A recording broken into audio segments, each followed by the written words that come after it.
ఈ గురువుని ఆల్రెడీ శని చూస్తున్నారు కాబట్టి ఈ శని యొక్క ఇన్ఫ్లుయెన్స్ని గురువు తీసుకుని ఈ గురువు చంద్రుడికి ట్రాన్స్ఫర్ చేస్తారనమాట. సో ఇదొక ఇండైరెక్ట్ కనెక్షన్. సాటర్న్ వచ్చి 14 డిగ్రీలు 9వ ఇంట్లో ఉన్నారు. యాక్చువల్గా 9వ ఇల్లు వచ్చి కుంభంలో 14 డిగ్రీల నుంచి మీనంలో 16 డిగ్రీల వరకు ఉంది. శని యాక్చువల్గా అయితే 9వ భావంలో ఉన్నట్టే లెక్క, 9వ ఇంటి ఫలితాలనే ఇస్తారు. కానీ ఈ శని వచ్చి 14 డిగ్రీలు ఉండవడం వల్ల ఏంటంటే 10వ ఇంటికి చాలా దగ్గరలో ఉన్నారు, 10వ భావానికి చాలా దగ్గరలో 2 డిగ్రీస్ డిస్టెన్స్లో ఉన్నారు. కాబట్టి 10వ ఇంటి ప్రభావం కూడా శని మీద ఉంటుంది. ఒక చార్ట్లో గనక ఒక planet strong unfavourable key planet అయ్యుండి అది ఒకవేళ ఒక ఫ్రీ ప్లానెట్ అయిందనుకోండి, అది ఒక లక్కీ సిచ్యుయేషన్ అనే చెప్పుకోవాలి. ఎందుకంటే మిగతా ఏ ప్లానెట్స్ కూడా ఈ అన్ఫేవరబుల్ కీ ప్లానెట్ యొక్క స్టార్లో ఉండవు కాబట్టి ఆ ప్లానెట్స్కి వీటి యొక్క ఎఫెక్ట్ అనేది ఉండదు. దీనివల్ల ఏమవుతుందంటే ఈ అన్ఫేవరబుల్ కీ ప్లానెట్ యొక్క ఈ ప్రభావం అనేది మిగతా ప్లానెట్స్ మీద తక్కువగా ఉంటుంది. అందరికీ నమస్కారం. నేను మీ గీతా మోపిదేవి. ఈరోజు మనం ఈ వీడియోలో సపోర్ట్ ప్లానెట్స్ అంటే ఏమిటి, వాటి యొక్క ప్రాధాన్యత ఏమిటి అనే విషయాలు తెలుసుకుందాం. ఒక ప్లానెట్ మిగతా ప్లానెట్స్తో రకరకాలుగా కనెక్ట్ అయి ఉంటుంది. ఆ కనెక్షన్ వల్ల వాటి మధ్య ఒక రకమైన కెమిస్ట్రీ అనేది ఏర్పడుతుంది. ఆ కెమిస్ట్రీనే సపోర్ట్ అంటున్నాం. ఈ సపోర్ట్ అనేది ఒక్కొక్కసారి ఫేవరబుల్గాను ఉంటుంది, ఒక్కొక్కసారి అన్ఫేవరబుల్గాను ఉంటుంది. అది ఆ ప్లానెట్ యొక్క సిగ్నిఫికేషన్స్ మీద ఆధారపడి ఉంటుంది. ఇప్పుడు మనం ప్లానెట్స్ ఏ విధంగా కనెక్ట్ అయి ఉంటాయి అనే విషయం తెలుసుకుందాం. ఫస్ట్ కనెక్షన్ ఏంటంటే రాశి లార్డ్ లేదా సైన్ లార్డ్. అంటే ఇక్కడ చూసినట్లయితే మార్స్, సాటర్న్ వీళ్ళిద్దరూ కూడా ఈ విర్గో కన్యా రాశిలో బుధుడి యొక్క సైన్లో కలిసి ఉన్నారు. సో ఈ బుధుడి యొక్క ప్రభావం అనేది మార్స్కి, సాటర్న్కి ఉంటుంది. ఆ తర్వాత కంజంక్షన్ని తీసుకున్నట్లయితే కలయిక మీ అందరికి తెలిసిన విషయమే. మార్సు, సాటర్న్ వీళ్ళిద్దరూ కూడా ఈ విర్గో కన్యా రాశిలో కలిసి ఉన్నారు. ఆ తర్వాత ఇక్కడ చూసినట్లయితే మూన్ అండ్ కేతు వీళ్ళిద్దరూ కూడా ఇక్కడ సాజిటేరియస్ ధనుసు రాశిలో కలిసి ఉన్నారు. ఇది కూడా కంజంక్షనే. ఆ తర్వాత వీనస్, సన్ను, మెర్కురీ ఈ ముగ్గురు కూడా ఇక్కడ మకర రాశిలో కలిసి ఉన్నారు. ఈ కంజంక్షన్ విషయంలో మీరు ఒక ఇంపార్టెంట్ పాయింట్ గుర్తుపెట్టుకోవాలి. మనకి వేదిక్ ఆస్ట్రాలజీలో చెప్పినటువంటి కంజంక్షన్ రూల్సే ఈపీఎస్ ఆస్ట్రాలజీలో కూడా వర్తిస్తాయి. అంటే ఫర్ ఎగ్జాంపుల్ ఒకే రాశిలో, అంటే ఈ రాశిలో 30 డిగ్రీల ఈ రాశిలో ఎక్కడ ఉన్నా సరే ఆ గ్రహాలన్నీ కలిసి ఉన్నట్లే లెక్క. కాకపోతే ఏంటంటే 3 డిగ్రీస్ దగ్గరలో ఉన్నాయనుకోండి, ఏవైనా 2 ప్లానెట్స్ లేదా 3 ప్లానెట్స్ 3 డిగ్రీస్ డిస్టెన్స్లో కనుక ఒకదానికొకటి ఒకే రాశిలో కనుక ఉంటే కనుక వాటి యొక్క ప్రభావం ఒకదాని మీద ఒకటి ఎక్కువగా ఉంటుంది. ఇక్కడ చూసినట్లయితే వీనస్ వచ్చి 6 డిగ్రీస్లో ఉన్నారు, సన్ వచ్చి 8 డిగ్రీస్లో ఉన్నారు. సో ఈ 2 ప్లానెట్స్ కూడా బాగా ర్యాప్డ్ కంజంక్షన్లో ఉన్నాయి. దీనివల్ల ఏంటంటే ఒకదాని మీద ఒకటి ప్రభావం అనేది ఎక్కువగా ఉంటుంది. కానీ మెర్కురీ చూసినట్లయితే 25 డిగ్రీల్లో ఉన్నారు. సో ఈ సన్ను, వీనస్, మెర్కురీ ఈ 3 కూడా కంజంక్షన్లో ఉన్నట్టే లెక్క. అలాగే ఇంకొక ఇంపార్టెంట్ పాయింట్ గమనించాల్సి ఉంటుంది. ఇక్కడ ఏంటంటే ఒక ప్లానెట్కి ఒక కష్పుకి మధ్య 3 డిగ్రీస్ డిస్టెన్స్ ఉందనుకోండి, అప్పుడు కూడా ఆ ప్లానెట్ ఆ కష్పుతో ఆ భావంతో కలిసి ఉన్నట్టే లెక్క. అంటే ఫర్ ఎగ్జాంపుల్ ఇక్కడ చూసినట్లయితే 10వ ఇల్లు 16 డిగ్రీలో ఉంది. ఇక్కడ కనుక ఒకవేళ సాటర్న్ ఉన్నారనుకోండి, సాటర్న్ 14 డిగ్రీలో ఉన్నారనుకోండి, అప్పుడు ఏమవుతుంది, సాటర్న్ వచ్చి 14 డిగ్రీలు 9వ ఇంట్లో ఉన్నారు. యాక్చువల్గా 9వ ఇల్లు వచ్చి కుంభంలో 14 డిగ్రీల నుంచి మీనంలో 16 డిగ్రీల వరకు ఉంది. శని యాక్చువల్గా అయితే 9వ భావంలో ఉన్నట్టే లెక్క, 9వ ఇంటి ఫలితాలనే ఇస్తారు. కానీ ఈ శని వచ్చి 14 డిగ్రీలు ఉండవడం వల్ల ఏంటంటే 10వ ఇంటికి చాలా దగ్గరలో ఉన్నారు, 10వ భావానికి చాలా దగ్గరలో 2 డిగ్రీస్ డిస్టెన్స్లో ఉన్నారు. కాబట్టి 10వ ఇంటి ప్రభావం కూడా శని మీద ఉంటుంది. సో శని 10వ ఇంటి ఫలితాలని కూడా ఇస్తారు. ఆ తర్వాత ఆస్పెక్టెడ్ బై విషయానికి వస్తే సైన్ టు సైన్, అంటే రాశి నుంచి రాశికి ఉన్నటువంటి గ్రహ దృష్టినే మనం ఇక్కడ తీసుకుంటాం. ఇందులో ఎటువంటి సందేహం లేదు. అంటే ఇక్కడ చూసినట్లయితే కుజుడు మార్స్ వచ్చి చంద్రుడిని 4th ఆస్పెక్ట్లో చూస్తున్నారు. ఆ తర్వాత శని వచ్చి రాహుని చూస్తున్నారు. ఆ తర్వాత మూన్ రాహుని చూస్తోంది. ఆ తర్వాత ఆస్పెక్టింగ్ టు నోట్స్ విషయానికి వస్తే ఇది ఒక స్పెషల్ పాయింట్ అన్నమాట. ఈ నోట్స్ వచ్చినప్పుడల్లా మనం అలర్ట్గా ఉండాల్సి ఉంటుంది. అంటే ఏంటంటే ఇప్పుడు గురువుని తీసుకున్నాం అనుకోండి, గురువు వచ్చి రాహుని చూస్తున్నారు. సో గురువు యొక్క ప్రభావం రాహు మీద ఉంటుంది. అలాగే రాహు యొక్క ప్రభావం కూడా గురువు మీద ఉంటుంది. అలాగే ఇక్కడ చూసినట్లయితే శని రాహుని చూస్తున్నారు. సో శని యొక్క ప్రభావం రాహు మీద ఉంటుంది. అలాగే రాహు యొక్క ప్రభావం అనేది శని మీద కూడా ఉంటుంది. అలాగే మూన్ చూసినట్లయితే మూన్ రాహుని చూస్తున్నారు. ఈ మూన్ యొక్క ప్రభావం రాహు మీద ఉంటుంది, రాహు యొక్క ప్రభావం మూన్ మీద ఉంటుంది. ఆ తర్వాత indirect connection or indirect conjunction విషయానికి వస్తే ఇది నోడ్ ప్లానెట్స్కి మాత్రమే అప్లై అవుతుంది. ఇక్కడ చూసినట్లయితే శని కుజుడు వీళ్ళిద్దరూ కూడా మెర్కురీ సైన్లో ఉన్నారు, వర్గంలో ఉన్నారు, కన్యారాశిలో ఉన్నారు. ఇక్కడ రాహు వచ్చి మిథునంలో ఉన్నారు. ఇక్కడ చూసినట్లయితే శని కుజుడు వీళ్ళిద్దరూ కూడా కన్యారాశిలో ఉన్నారు. ఈ రాశికి అధిపతి ఎవరు? బుధుడు. అలాగే రాహు చూసినట్లయితే రాహు వచ్చి ఇక్కడ మిథున రాశిలో ఉన్నారు. ఇక్కడ అధిపతి కూడా బుధుడే. సో సైన్ లార్డ్ అనేది సేమ్ ఉంది కాబట్టి ఈ రాహువు ఈ మార్స్ అండ్ సాటర్న్ వచ్చి ఇండైరెక్ట్గా కంజంక్షన్లో ఉంటారు. సో ఈ రాహు యొక్క ప్రభావం అనేది మార్స్ అండ్ సాటర్న్ మీద ఖచ్చితంగా ఉంటుంది. అలాగే మార్స్ అండ్ సాటర్న్ యొక్క ప్రభావం కూడా రాహు మీద ఉంటుంది. నెక్స్ట్ ప్లానెట్స్ ఇన్ ద రాశి ఆఫ్ దట్ ప్లానెట్ అంటే ఏంటంటే ఏదైనా ఒక గ్రహం ఉందనుకోండి, దాని యొక్క రాశిలో వేరే గ్రహాలు ఏమైనా ఉంటే కనుక ఆ గ్రహానికి తన యొక్క రాశిలో ఉన్నటువంటి గ్రహాలకి కూడా ఒక కనెక్షన్ అనేది ఏర్పడుతుంది. ఫర్ ఎగ్జాంపుల్ మనం ఇక్కడ వీనస్ని తీసుకున్నాం అనుకోండి, వీనస్ ఇంట్లో ఎవరున్నారో వాళ్ళు వీనస్కి కనెక్ట్ అయినట్లు లెక్క. అంటే వీనస్ ఇంట్లో ఎవరున్నారు? ఇక్కడ ఎవరు లేరు, వృషభంలో ఎవరు లేరు, కానీ తులలో వచ్చి గురువు ఉన్నారు. సో వీనస్కి గురువుకి ఒక కనెక్షన్ అనేది ఉంది. సో గురువు యొక్క ప్రభావం వీనస్ మీద, వీనస్ యొక్క ప్రభావం గురువు మీద ఉంటుంది. అదే ప్లానెట్స్ ఇన్ ద రాశి ఆఫ్ దట్ ప్లానెట్. ఇక్కడ మార్స్ని తీసుకున్నట్లయితే మార్స్ ఇంట్లో ఎవరు లేరు. సో ఆ కనెక్షన్ అనేది ఈ ప్లానెట్స్ ఇన్ ద రాశి ఆఫ్ దట్ ప్లానెట్ అనే కనెక్షన్ మార్స్కి లేదు. సో మార్స్కి ఈ కనెక్షన్ వర్తించదు. సో ఒక ప్లానెట్ మిగతా ప్లానెట్స్ యొక్క సపోర్ట్ని రకరకాలుగా తీసుకుంటూ ఉంటుంది. అంటే కంజంక్షన్ ద్వారా కొన్ని ప్లానెట్స్ సపోర్ట్ చేస్తూ ఉంటాయి, ఆస్పెక్ట్ ద్వారా కొన్ని సపోర్ట్ చేస్తాయి, రాశి లాడ్ ద్వారా కొన్ని సపోర్ట్ చేస్తుంటాయి. కానీ ఈ సపోర్ట్ అనేది ఎప్పుడూ కూడా అదర్ ప్లానెట్స్ సపోర్ట్ అనేది ఎప్పుడూ కూడా మనం సెకండరీగానే తీసుకోవాల్సి ఉంటుంది. ఎందుకంటే సెల్ఫ్ సపోర్ట్ అనేది మెయిన్ ఇంపార్టెంట్. అంటే సెల్ఫ్ సిగ్నిఫికేషన్స్ గురించి మనం ప్రీవియస్ వీడియోలో చెప్పుకున్నాం కదా. సో సెల్ఫ్ సిగ్నిఫికేషన్ సపోర్ట్ అనేది ఫస్ట్ ప్రైమరీ సపోర్ట్ అనమాట ఎప్పుడు కూడా. ఆ తర్వాతే ఈ సెకండరీ సపోర్ట్ అంటే మిగతా ప్లానెట్స్ నుంచి వచ్చేటటువంటి సపోర్ట్ని మనం సెకండరీగా కన్సిడర్ చేసి అప్పుడు ఆ ప్లానెట్ యొక్క స్ట్రెంగ్త్ అండ్ వీక్నెస్ని మనం ఎస్టిమేట్ చేయాల్సి ఉంటుంది. ఒక ప్లానెట్ని ఈ సపోర్ట్ ప్లానెట్స్ అనేవి ఎంతవరకు ప్రభావితం చేస్తాయి అనే విషయం రెండు విషయాల మీద ఆధారపడి ఉంటుంది. ఒకటి రిసీవింగ్ ప్లానెట్ యొక్క స్ట్రెంగ్త్ అండ్ వీక్నెస్ మీద ఆధారపడి ఉంటుంది. ఆ తర్వాత ఈ సపోర్ట్ ప్లానెట్స్ యొక్క స్ట్రెంగ్త్ అండ్ వీక్నెస్ మీద ఆధారపడి ఉంటుంది.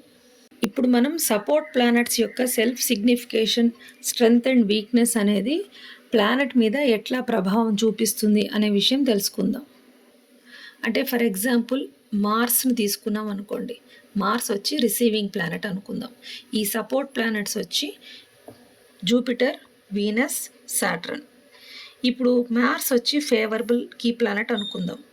జూపిటర్ వచ్చి ఇంకొక ఫేవరబుల్ కీ ప్లానెట్. ఈ సపోర్టింగ్ ప్లానెట్స్లో జూపిటర్ అనేది ఫేవరబుల్ కీ ప్లానెట్, వీనస్ అనేది అన్ఫేవరబుల్ కీ ప్లానెట్, సాటర్న్ వచ్చి మిక్స్డ్ కీ ప్లానెట్ అనుకుందాం. అప్పుడు ఈ గురువు యొక్క ప్రభావం, ఈ సపోర్ట్ ప్లానెట్ గురువు యొక్క ప్రభావం మార్స్ మీద ఎక్కువగా ఉంటుంది. ఎందుకంటే Mars already favourable self significations కలిగి ఉంది కాబట్టి ఈ జూపిటర్ యొక్క ఫేవరబుల్ సిగ్నిఫికేషన్స్ అనేవి మార్స్లో ఉండేటువంటి ఫేవరబుల్ సిగ్నిఫికేషన్స్ని ఇంకా ఇంక్రీజ్ చేస్తాయి. So Mars favourable key planet, Jupiter favourable key planet కాబట్టి మార్స్లో ఉన్నటువంటి ఫేవరబుల్ స్ట్రెంగ్త్ అనేది పెరుగుతుంది. ఇప్పుడు మార్స్ మీద వీనస్ యొక్క ప్రభావం ఎట్లా ఉంటుందో తెలుసుకుందాం.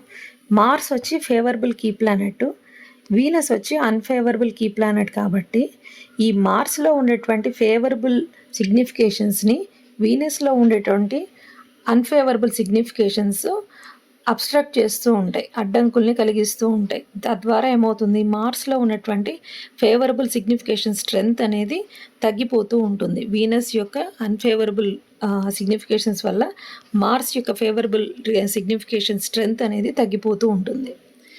అలాగే సాటర్న్ తీసుకున్నట్లయితే సాటర్న్ వచ్చి మిక్స్డ్ కీ ప్లానెట్ అని చెప్పుకున్నాం కదా. అంటే మిక్స్డ్ కీ ప్లానెట్ అంటే ఫేవరబుల్ సిగ్నిఫికేషన్స్ ఉంటాయి, అన్ఫేవరబుల్ సిగ్నిఫికేషన్స్ కూడా ఉంటాయి.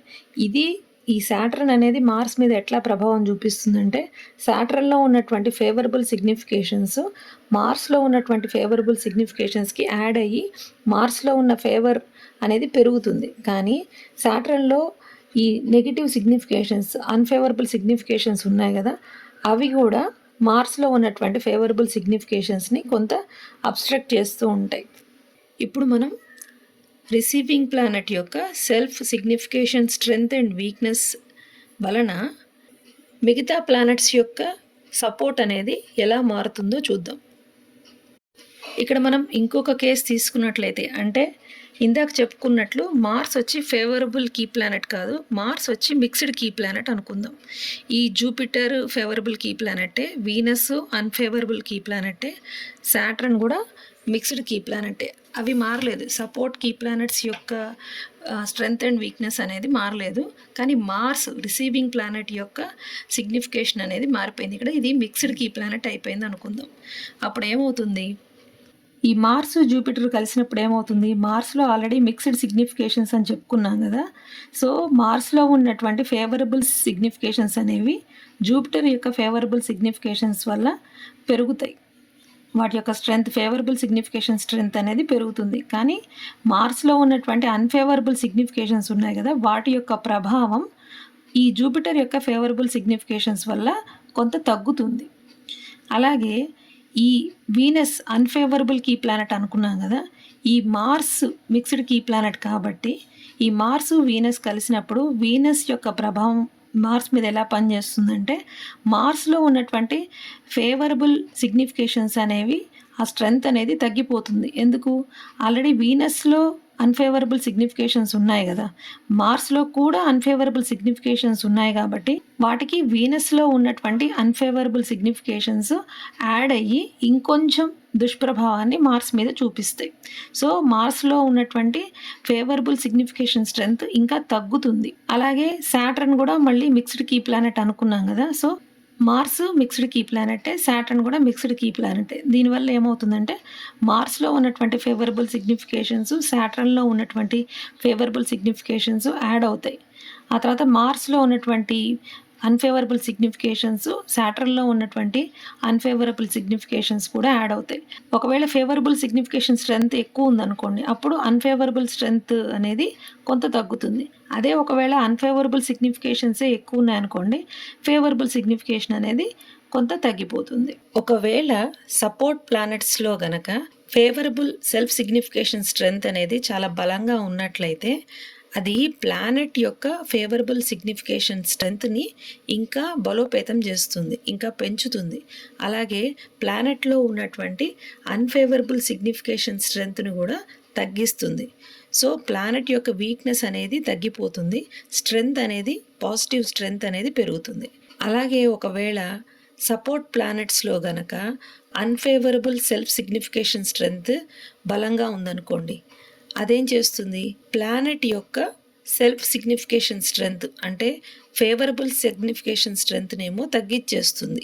సపోర్ట్ ప్లానెట్స్లో ఉన్నటువంటి అన్ఫేవరబుల్ సిగ్నిఫికేషన్స్ అనేవి ప్లానెట్ యొక్క ఫేవరబుల్ సిగ్నిఫికేషన్స్ని తగ్గించేస్తాయి. అలాగే ప్లానెట్ యొక్క అన్ఫేవరబుల్ సిగ్నిఫికేషన్స్ని ఈ సపోర్ట్ ప్లానెట్స్లో ఉన్నటువంటి అన్ఫేవరబుల్ సిగ్నిఫికేషన్స్ పెంచుతాయి.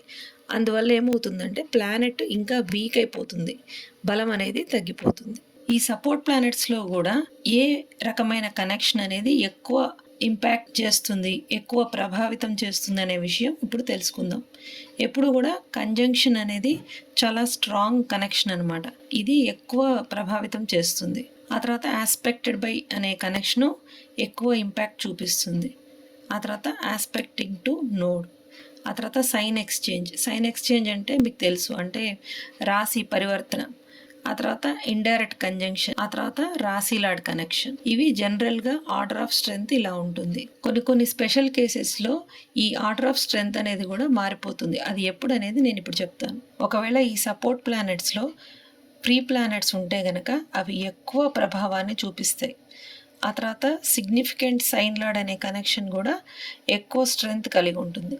ఆ తర్వాత ఈ సపోర్ట్ ప్లానెట్స్లో కనుక స్ట్రాంగ్ కీ ప్లానెట్స్ ఉన్నట్లయితే ఇవి కూడా ఎక్కువ ప్రభావాన్ని చూపిస్తాయి. ఆ తర్వాత నోట్స్, ఇవి కూడా ఎక్కువ ప్రభావాన్ని చూపిస్తాయి.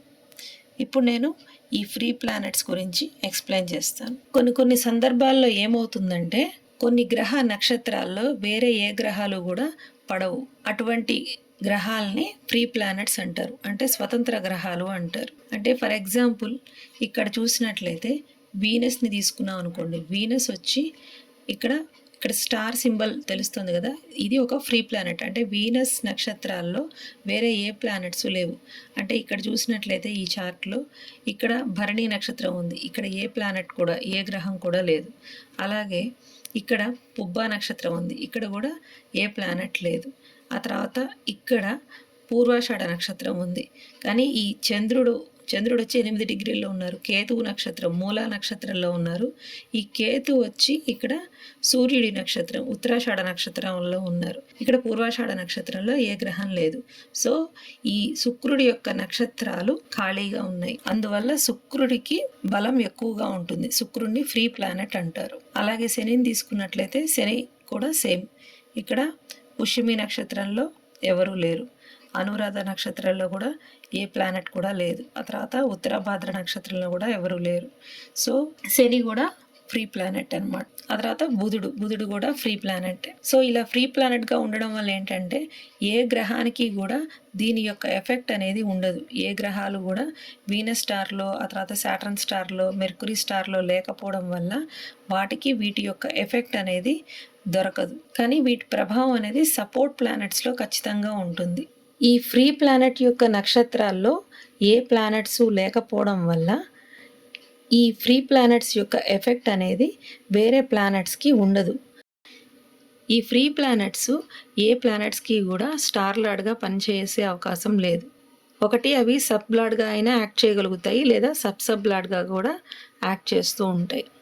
దీనివల్ల ఏమవుతుందంటే ఏ ప్లానెట్కి కూడా వీటి యొక్క ఎఫెక్ట్ అనేది ఉండదు. కానీ ఈ ఫ్రీ ప్లానెట్స్ సపోర్ట్ ప్లానెట్స్లో యాక్ట్ చేస్తాయి కాబట్టి సో వీటి యొక్క ప్రభావం అనేది చాలా ఎక్కువగా ఉంటుంది. వీటిని చాలా ఇంపార్టెంట్గా మనం తీసుకోవాల్సి ఉంటుంది.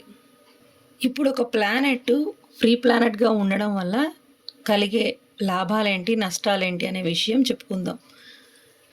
ఒక చార్ట్లో గనక ఒక planet strong unfavourable key planet అయ్యుండి అది ఒకవేళ ఒక ఫ్రీ ప్లానెట్ అయిందనుకోండి, అది ఒక లక్కీ సిచ్యువేషన్ అనే చెప్పుకోవాలి.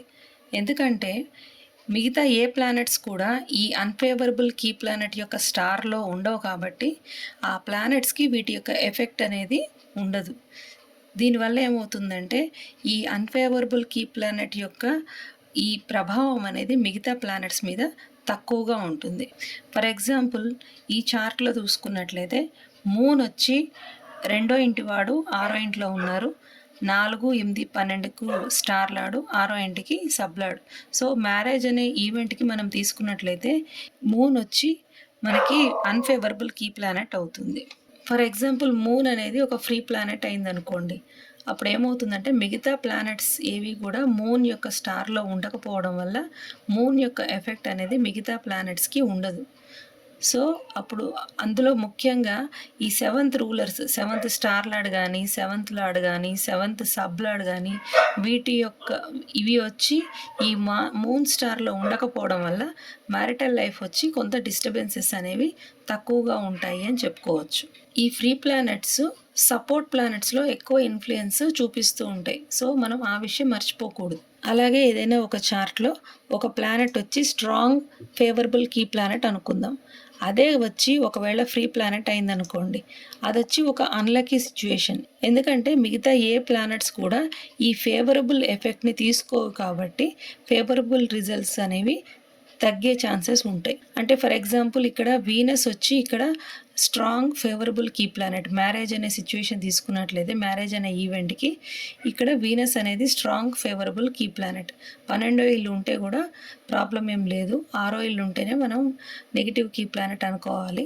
12వ ఇల్లు వచ్చి చిన్న చిన్న అబ్స్టకిల్సే క్రియేట్ చేస్తుంది. అందులో ఇది మిగతా 8, 12, 6 ఇటువంటి గ్రూపింగ్ లేదు కాబట్టి ఓన్లీ 12 మాత్రమే కాబట్టి అందులో మిగతా ప్లానెట్స్తో కంపేర్ చేస్తే ఈ ప్లానెట్లో వచ్చి కొంచెం అన్ఫేవరబుల్ సిగ్నిఫికేషన్స్ తక్కువ ఉన్నాయి.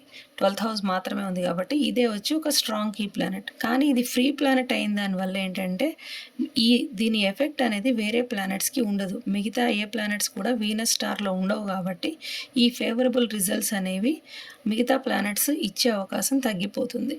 కానీ ఈ వీనస్ వచ్చి మిగతా ప్లానెట్స్కి కంజంక్షన్లో లేదా ఆస్పెక్ట్ ద్వారా లేదంటే సైన్ లార్డ్ ద్వారా ప్రభావితం అనేది చేస్తుంది.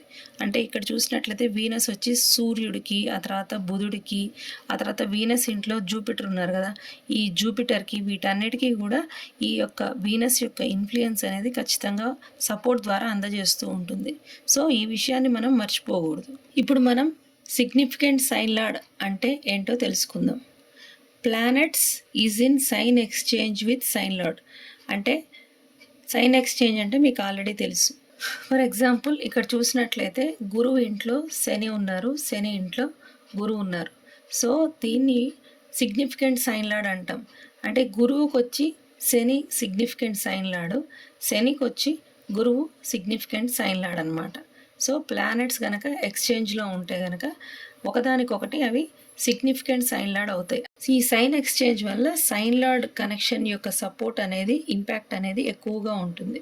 నార్మల్గా వచ్చి స్థానబలం అనేది సైన్ లార్డ్ కనెక్షన్ అనేది మిగతా అన్ని కనెక్షన్స్తో కంపేర్ చేస్తే తక్కువ ఇంపాక్ట్ కలిగి ఉంటుంది. కానీ సైన్ ఎక్స్చేంజ్ వల్ల దాని యొక్క ఇంపాక్ట్ అనేది పెరుగుతుంది. సో సాటర్న్కి గురువు వచ్చి సిగ్నిఫికెంట్ సైన్ లార్డ్ అవుతారు. సో గురువుకి మళ్ళీ సాటర్న్ వచ్చి సిగ్నిఫికెంట్ సైన్ లార్డ్ అవుతారు. ఇక్కడ నెక్స్ట్ కనెక్షన్ ఏంటంటే occupant is conjoined with sign lord. అంటే ఏంటంటే మూన్ వచ్చి మార్స్తో ఇక్కడ కంజంక్షన్లో ఉంది. మూన్ వచ్చి ఆక్యుపెంట్. ఈ ఇల్లు ఎవరిది? మార్స్ది. మార్స్ ఇంట్లో మార్స్తోనే మూన్ వచ్చి కంజంక్షన్లో ఉంది. So occupant is conjoined with the sign lord. ఇది కూడా సిగ్నిఫికెంట్ సైన్ లార్డే. సో మూన్కి వచ్చి మార్స్ సిగ్నిఫికెంట్ సైన్ లార్డ్ అవుతుంది. ఆ తర్వాత occupant is aspected by sign lord. Occupant is aspected by sign lord అంటే ఏంటంటే ఈ సైన్ లార్డ్ యొక్క ఆస్పెక్ట్ ఆక్యుపెంట్ మీద ఉంటుంది. అంటే మూన్ సైన్ లార్డ్ వచ్చి మార్స్ కాబట్టి మార్స్ వచ్చి 4th ఆస్పెక్ట్లో మూన్ని చూస్తున్నారు. సో దీన్ని occupant is aspected by sign lord connection అంటాం. సో దీనివల్ల కూడా ఈ మార్స్ వచ్చి సిగ్నిఫికెంట్గా పనిచేస్తుంది. మార్స్ యొక్క ఇంపాక్ట్ అనేది మూన్ మీద ఎక్కువ ఉంటుంది. జనరల్గా ఏ ప్లానెట్ అయినా తన యొక్క సైన్ లార్డ్తో ఒక కనెక్షన్ అనేది కలిగి ఉంటుంది. సో సైన్ లార్డ్ అనేది సపోర్ట్ ఇస్తుంది, కానీ అది ఆ ఇంపాక్ట్ అనేది చాలా తక్కువగా ఉంటుంది ఆ ఆక్యుపెంట్ మీద. కానీ ఈ సిగ్నిఫికెంట్ సైన్ లార్డ్ సిచ్యువేషన్లో ఏంటంటే దాని యొక్క ప్రభావం, ఆ సైన్ లార్డ్ యొక్క ప్రభావం అనేది ఈ ఆక్యుపెంట్ మీద ఎక్కువగా ఉంటుంది. ఎందుకంటే సైన్లో ఉండడమే కాకుండా అది ఆ సైన్లో ఉంటూ ఐదర్ కంజంక్షన్ ద్వారా సపోర్ట్ ఇస్తూ ఉంటుంది లేదా ఆస్పెక్ట్ ద్వారా కూడా సపోర్ట్ ఇస్తూ ఉంటుంది. దానివల్ల ఆ ఇంపాక్ట్ అనేది ఎక్కువగా ఉంటుంది. ఇంకొక సిచ్యువేషన్ ఏంటంటే రాశి lord is a free planet. అంటే ఈ మూన్ యొక్క రాశి లార్డ్ మార్స్ గనక ఒక ఫ్రీ ప్లానెట్ అయిందనుకోండి, అప్పుడు కూడా ఈ మూన్ మీద ఈ మార్స్ వచ్చి ఎక్కువ ప్రభావాన్ని చూపించగలుగుతుంది. నెక్స్ట్ ఏంటంటే రాశి lord in its own star. అంటే ఫర్ ఎగ్జాంపుల్ ఈ మూన్ యొక్క సైన్ లార్డ్ మార్స్ గనక ఓన్ స్టార్లో ఉందనుకోండి, మార్స్ వచ్చి ఓన్ స్టార్లో ఉందనుకోండి, ఇక్కడ మృగశిర నక్షత్రం ఉంది కదా, ఆ ఓన్ స్టార్లో కనుక ఉండే కనుక అప్పుడు కూడా ఈ మార్స్ యొక్క ఇంపాక్ట్ అనేది మూన్ మీద ఎక్కువగా ఉంటుంది. సో మార్స్ అనేది సిగ్నిఫికెంట్ సైన్ లార్డ్ అవుతుంది. So planet in its own sign అంటే ఏంటంటే ఏదైనా ఒక గ్రహం తన యొక్క సొంత రాశిలో ఉన్నట్లయితే దాని యొక్క బలం అనేది పెరుగుతుంది. సో మార్స్ అనేది ఒక సిగ్నిఫికెంట్ సైన్ లార్డ్ అవుతుంది. సో ఈ మార్స్ కనుక ఏదైనా ఒక ప్లానెట్కి కంజంక్షన్లో కానీ ఆస్పెక్ట్లో కానీ వచ్చిందంటే మార్స్ అనేది తన ఓన్ సైన్లో ఉంది కాబట్టి దీని యొక్క ప్రభావం అనేది మిగతా ప్లానెట్స్ మీద యాజ్ ఏ సపోర్ట్ ప్లానెట్గా ఎక్కువ ఉంటుంది.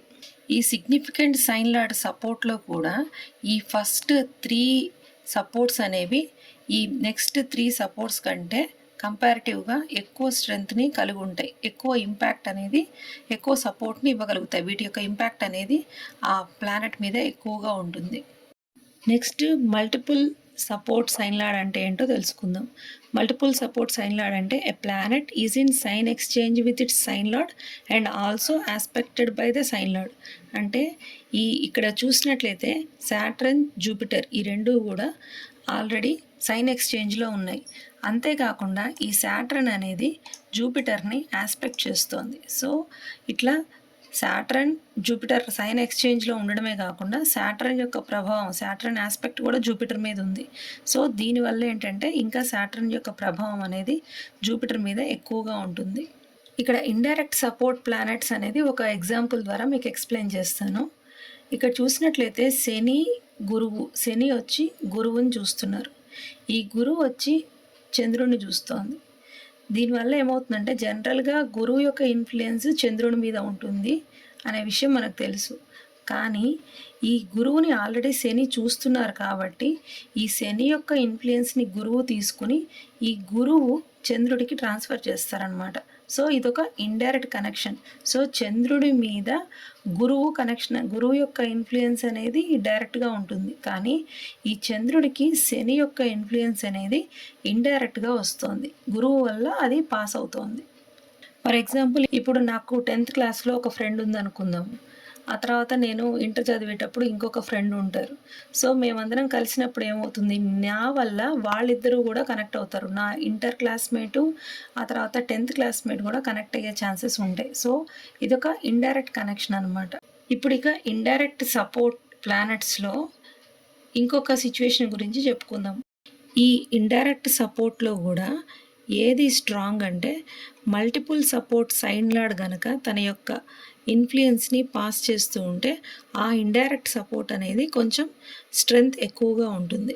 ఫర్ ఎగ్జాంపుల్ ఇక్కడ చూసినట్లయితే ఇక్కడ మార్స్ కూడా ఉందనుకోండి. మార్స్ వచ్చి తన సొంత ఇంట్లోంచి జూపిటర్ని చూస్తోంది అనుకుందాం. సో ఈ మార్స్ జూపిటర్ని చూస్తోంది. జూపిటర్ మళ్ళీ మూన్ని చూడడం వల్ల మార్స్ యొక్క ఈ ఇన్ఫ్లుయెన్స్ అనేది జూపిటర్ తీసుకుని మూన్కి ట్రాన్స్ఫర్ చేస్తుంది. సో ఇక్కడ శని యొక్క ఇన్ఫ్లుయెన్స్ని జూపిటర్ తీసుకుని మూన్కి ట్రాన్స్ఫర్ చేస్తోంది. మార్స్ యొక్క ఇన్ఫ్లుయెన్స్ని కూడా జూపిటర్ తీసుకుని మూన్కి ట్రాన్స్ఫర్ చేస్తోంది. సో మూన్ వచ్చి ఇండైరెక్ట్గా మార్స్తోనూ కనెక్ట్ అయి ఉన్నారు. మార్స్ యొక్క సపోర్టు ఇండైరెక్ట్గా ఉంటుంది. ఆ తర్వాత మూన్కి సాటర్న్ యొక్క కనెక్షన్ కూడా ఉంటుంది, సాటర్న్ యొక్క ఇండైరెక్ట్ సపోర్ట్ కూడా ఉంటుంది. ఈ ఇండైరెక్ట్ సపోర్ట్లో సాటర్న్ యొక్క ఇండైరెక్ట్ సపోర్ట్ అనేది ఎక్కువ బలమైందా లేకపోతే మార్స్ యొక్క ఇండైరెక్ట్ సపోర్ట్ అనేది ఎక్కువ బలమైందా అని చూసినట్లయితే సాటర్న్ యొక్క ఈ సపోర్ట్ అనేది ఎక్కువ ఉంటుంది. ఎందుకంటే సాటర్న్ వచ్చి జూపిటర్తో సైన్ ఎక్స్చేంజ్లో ఉన్నారు. సో సాటర్న్ వచ్చి జూపిటర్కి already significant sign lord. So ఈ సాటర్న్ యొక్క ఇండైరెక్ట్ సపోర్ట్ అనేది మూన్ మీద మార్స్తో కంపేర్ చేస్తే ఎక్కువ ప్రభావం అనేది ఉంటుంది. సో సాటర్న్ వచ్చి మల్టిపుల్ సపోర్ట్ సైన్ లార్డ్ కాబట్టి దీని యొక్క ఇన్ఫ్లుయెన్స్ అనేది మూన్ మీద మార్స్తో కంపేర్ చేస్తే ఎక్కువగా ఉంటుంది. ఇంతటితో ఈ సపోర్ట్ ప్లానెట్స్ అనే టాపిక్ అనేది కంప్లీట్ అయిపోయింది. ఈ టాపిక్ పెద్దగా అర్థం కాకపోతే భయపడాల్సిన అవసరం లేదు. ఇంతకుముందు అంటే మేము మాన్యువల్గా ఈపీఎస్ క్యాలిక్యులేషన్స్ అన్నీ చేసి ఇవన్నీ కనెక్షన్స్ తీసుకుని స్ట్రెంగ్త్ అండ్ వీక్నెస్ ఎస్టిమేట్ చేసి మేము చార్ట్స్ అన్నీ అనలైజ్ చేయాల్సి వచ్చేది. ఇప్పుడు సాఫ్ట్వేర్ అనేది రెడీగా ఉంది కాబట్టి సాఫ్ట్వేర్లో ఈ కనెక్షన్స్ అన్నీ రెడీగానే ఉంటాయి. ఆల్రెడీ అవన్నీ క్యాలిక్యులేట్ చేసే మనకి సాఫ్ట్వేర్లో చూపిస్తుంది కాబట్టి భయపడాల్సిన అవసరం లేదు. కాకపోతే ఏంటంటే మీకు ఈపీఎస్ సిస్టంలో ఉన్నటువంటి కొత్త కొత్త విషయాలు తెలియాలి కాబట్టి నేను ఎక్స్ప్లెయిన్ చేస్తున్నాను. సో నెక్స్ట్ టాపిక్తో మళ్ళీ కలుసుకుందాం. ఈ వీడియో మీకు నచ్చినట్లయితే లైక్ చేయండి, మీ ఆస్ట్రో సర్కిల్స్లో షేర్ చేయండి, నా ఛానల్ని సబ్స్క్రైబ్ చేసుకోండి. సబ్స్క్రైబ్ చేసుకోవడం వల్ల ఏంటంటే మీకు నెక్స్ట్ వీడియోస్ వెంటనే మీకు నోటిఫికేషన్లో తెలిసిపోతూ ఉంటాయి. ఈపీఎస్ సిస్టమ్ని నేర్చుకోండి, మీ ప్రిడిక్షన్లో యాక్యురసీ పెంచుకోండి. అందరికీ నమస్కారం.